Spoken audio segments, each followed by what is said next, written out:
La semaine dernière, l'émission Cash Investigation parlait de pédophilie dans l'Église et cette émission a provoqué pas mal d'émoi et à juste titre.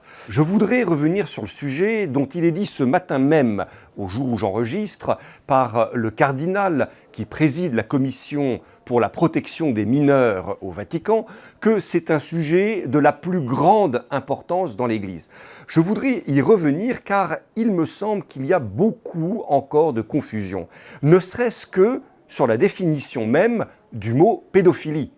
L'Organisation mondiale de la santé, qui reprend les travaux d'éminents psychiatres, parle de pédophilie pour dire précisément qu'il s'agit de l'attirance sexuelle d'un adulte, c'est-à-dire de quelqu'un qui est pubère, vis-à-vis d'enfants qui ne présentent pas de caractère sexuel. À ce titre, on pourra noter d'ailleurs que même des adolescents pubères peuvent être des pédophiles.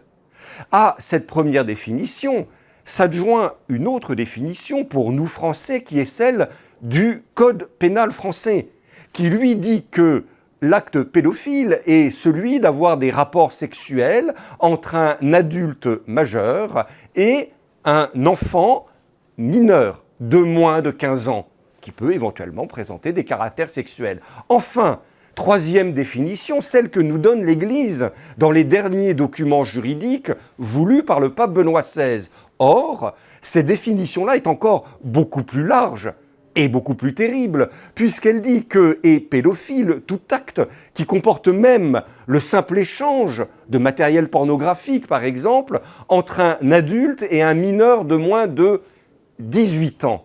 Vous voyez qu'on ne sait plus de quoi l'on parle. Et finalement, ces imprécisions poussent les uns et les autres à dire parfois n'importe quoi. Les journalistes à accuser sur des faits qui ne sont pas véritablement de la pédophilie selon la définition que l'on prend. Et parfois, du côté de l'institution ecclésiale, des modes de défense presque odieux pour les victimes en jouant sur les mots. Je veux retenir uniquement la dernière définition. Tout acte, quel qu'il soit, à connotation sexuelle entre un majeur et un mineur de moins de 18 ans.